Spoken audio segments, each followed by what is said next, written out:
Hey, my boy, we're going to do chapter 7. The sun was beginning to set, and the soldier had become more and more good humored as he raked in a small fortune at his makeshift stand. Nothing remained except for the book, left optimistically in the center of the cloth at his feet. Throughout the day, the soldier had extolled the virtues of Fletcher's goods wherever a customer inspected the stall. Thanks to his cajoling, Fletcher had sold 2 more daggers and one of their cheaper swords at a good price. The day's sales had not been so bad after all, and Fletcher couldn't wait to get his hands on the leather jacket.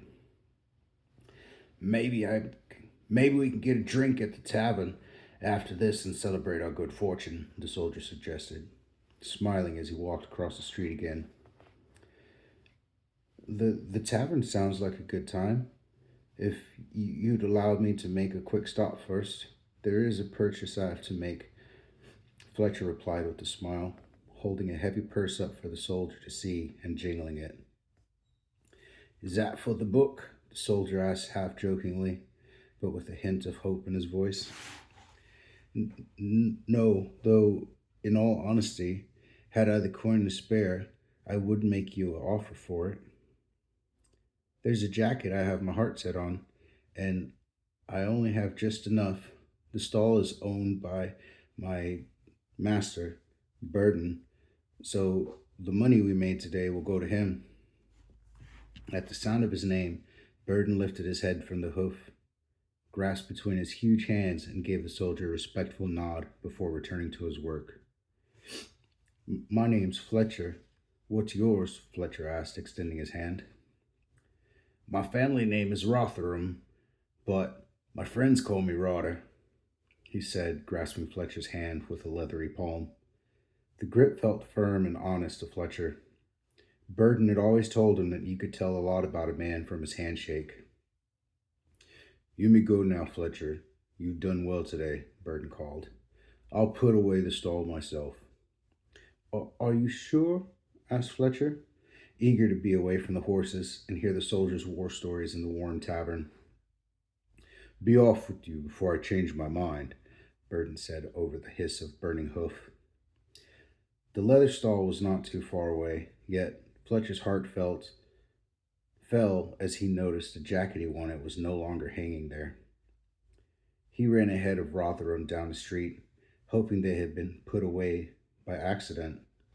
Janet looked up at him as she counted out the takings for the day, a hefty pile of silver shillings and gold sovereigns that she'd covered with her arms. I know what you're going to ask me for, Fletcher, but I'm afraid you're out of luck. I sold it about an hour ago. Don't you worry, though. I know I'm guaranteed a sale, so I'll start working on another right away. It'll be ready in a few weeks. Fletcher balled his fists in frustration, but nodded in acceptance. He'd have to be patient. Come on, my boy. I'll buy you a drink. Tomorrow's another day. Rotherham patted him on the shoulder. Fletcher pushed away his disappointment and forced a smile. Hunting season is almost over, he said, arguing away his dismay. Wouldn't get much use out of it this winter anyway. I'll be in the hot forge prepping for my next trip to the Elven front. They're in dire need of weapons to fill their quotas. Not that we'll ever use them, Rotherham laughed. The tavern was loud and crowded as the locals and traders celebrated the close of business. Despite this, Fletcher and Rotherham jostled their way to the corner with a large flagon each, managing to somehow keep most of the ale inside and off the wooden floors, already sticky with spilled booze. They settled into an alcove with 2 stools, and a rickety table, where it was quieter and they would be able to hear each other speak. Do you mind me inquiring about the war? Or is it a topic you would rather avoid? Fletcher asked, remembering the emotion the man had shown when he recounted the night he lost his comrades on the wood. Not at all, Fletcher. It's all I've known for the past decades. I've probably little else to talk about, Rotherham said. fortifying himself with a deep gulp. The beer ran down his grizzled chin, and he smacked his lips and sighed. We hear rumors that the war is not going well for us, that the orcs are growing bolder, more organized. Why is that? Fletcher kept his voice low. It was seen as unpatriotic to speak pessimistically of the war, perhaps even treasonous. This was one of the many reasons why news from the Orcish front traveled so slowly to Pelt. I can only answer with more rumor, but likely from better sources than yours. He leaned in close enough that Fletcher could smell the beer on his breath. There's an orc that is uniting the tribes under one banner, leading them as their chieftain. We don't know much about him, other than he was born an albino and is the largest orc we've ever known. The tribes believe he's some kind of messiah, sent to save them from us, so they follow him without question. There's been only one other that we know of, back in the first Orc War 2,000 years ago. It is because of this albino that the orc shamans share their knowledge and power so that they can send wave after wave of demons at us and hurl fireballs into the sky to bombard us at night. Fletcher's eyes widened as Rotherham spoke, his beer already forgotten. Things were even worse than he'd thought. No wonder pardons were being exchanged for criminals' enlistments. Sometimes they break through the lines and send a raiding party deep into Hominum. Our patrols will get them eventually, but never fast enough. I've seen too many villages burned to the ground. Nothing left but charred bone and ash. Rotherham was in full swing now, spitting as he slurped his beer. I'm glad I live so far up north, Fletcher murmured, trying to shake the images from his mind. They get rid of old veterans like me, put a musket in the hands of a boy and tell him he's a soldier. You should see what happens when the orcs charge in all their glory. If they're lucky, they fire one volley and then turn and run. It's a damn disgrace, Rotherham shouted, slamming his flag into the table. Too many of our boys are dying, and it's all the king's fault. It was Hominum who turned the occasional raid into a full-fledged war. When King Harold was given the throne by his father, he started pushing into the jungles, sending his men to cut down the trees and mine the land. Rotherham paused and stared into the bottom of his flagon. He took a deep gulp and then spoke again. I'll tell you something. If it wasn't for the summoners, we'd be in serious trouble. They're poncy chaps, and they think a bit too much of themselves, but we need them more than anything. The demons keep an eye on the borders and let us know when an attack is coming. And the large demon is the only goddamn thing that can stop a war rhino other than a cannon or about 100 muskets. When fireballs rain down on us, the battle mages raise a shield over the front lines. It lights up the sky like a dome of shining glass. The shield takes a battering and it cracks something fierce during the night, but the worst we get is a bad night's sleep. Rotherham took another draught of his flagon, then raised it in a toast. God bless those posh buggers. He slapped his knee and polished off his tankard of beer. As he stood up to go to the bar and purchase another, a heavy hand pushed him back into his seat. Well, well, how very predictable that you two should become friends. They do say that snakes travel in pairs, said Didrik, a sardonic smile on his face. Jakov removed his hand from Rotherham's shoulder and made a show of wiping it on his trousers, earning a titter from Didrik. Both were now wearing their guard uniforms, heavy mail beneath an orange surcoat that matched the glow of the torches in the tavern.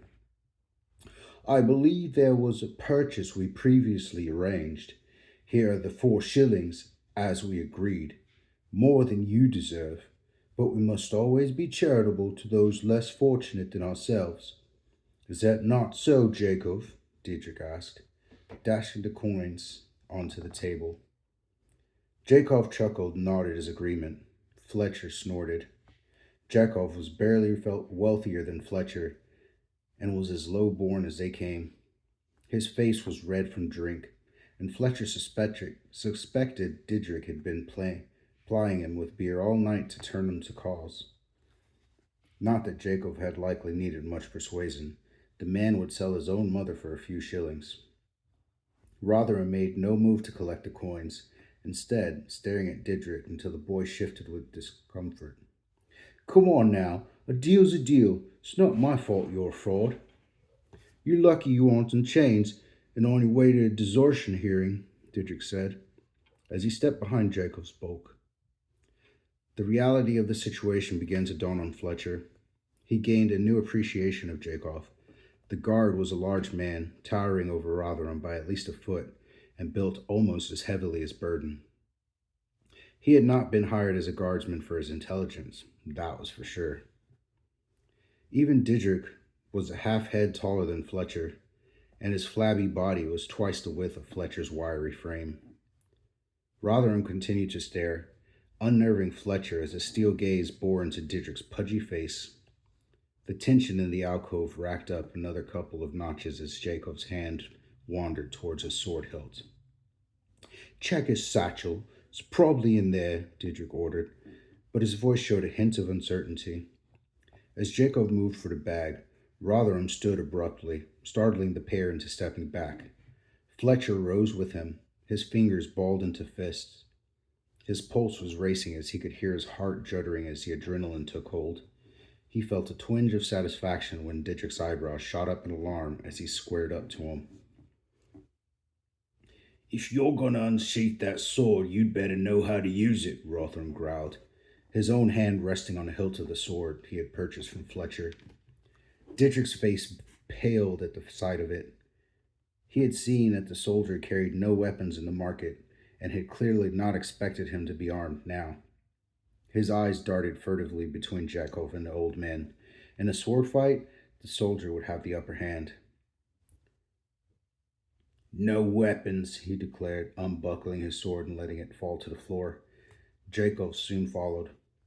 Aye, no weapons, Fletcher said, raising his fists. I remember how worried you were about getting blood all over your uniform. Rotherham grunted in agreement and laid his scabbard on the table. It's been a long time since I've been in an old-fashioned tavern brawl, he declared with relish, grasping Fletcher's tankard and bringing it to his lips. Fight dirty and go for the face. Gentlemen's rules are for gentlemen, Rotherham muttered out the side of his mouth. And with that, he spun and dashed beer into Jacob's eyes, blinding him. Quick as a flash, he had his knee buried in the brute's groin, and as Jacob doubled over, Rotherham headbutted him with a crack on the bridge of his nose. Then Fletcher was in the thick of it, swinging at Didrik's round face. The target was an easy one, and his first blow smashed into Didrik's nose, spraying red like an overripe tomato. Fletcher's fist flared with the pain, but he ignored it, using the momentum to take his shoulder into Didrik's chest and send him to the ground. That was a mistake. As they tussled on the sticky floor, Didrik managed to use his weight to his advantage. He wrapped a beefy arm around Fletcher's neck and applied pressure. Fletcher's vision bruised black and consciousness slipped from him. In a last-ditch effort, he sank his teeth into the bare skin of Didrik's wrist, so hard that he could feel the bones grinding. A screech of pain resounded in his ear, and the arm withdrew. The relief left him dizzy as he gasped like a beached fish. He slammed his elbow into Didrik's armor midriff, and then spun into a crouch. Almost immediately, Didrik was on him again, trying to flatten him to the ground. This time, Fletcher was ready, pulling in the same direction as Didrik and using the fat boy's momentum to roll on top of him. Then his fingers were around Didrik's throat, choking him with all the strength his hands could muster. Didrik flapped at his neck, then his hands flew to his side. Watch out, yelled Rotherham, and Fletcher jumped back just in time. A curved dagger sliced his blue tunic, and a streak of fire burned across his midriff. Beads of blood sprang up and stained the cloth red. Yet Fletcher could feel it was just a scratch.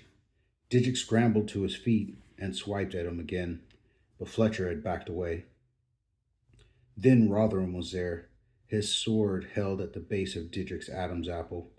What happened to a deal's a deal, Rotherham growled, pressing forward so that Didrik had to stumble backward over Jacob's unconscious body.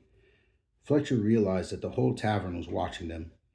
The only sound was Didrik's shrill gasp as he tried to speak, yet no words left his mouth. What do you say, Fletcher? Shall we do to him what he tried to do to you? Your guts would be spilled on the floor right now if I hadn't seen him go for that dagger, Rotherham proclaimed. So all the crowd could hear. This time, the murmurs were firmly on the soldier's side. No, I don't think so, Rotherham. We must always be charitable to those less fortunate than ourselves. Fletcher's voice dripped with disdain as he pushed Rotherham's sword down. Before the words had even left his mouth, Didrik scurried to the door, both Jacob and his sword left forgotten on the floor. The men in the tavern raised their voices in scorn as the door slammed behind him in his haste to leave. Laughter soon followed, and the merrymaking began once again. Come on, Fletcher said to Rotherham, his mind reeling with the relief. I'll make you a bed in our forge. You won't be safe anywhere else tonight. That's chapter 7. I hope you're having a great day, dude. I love you.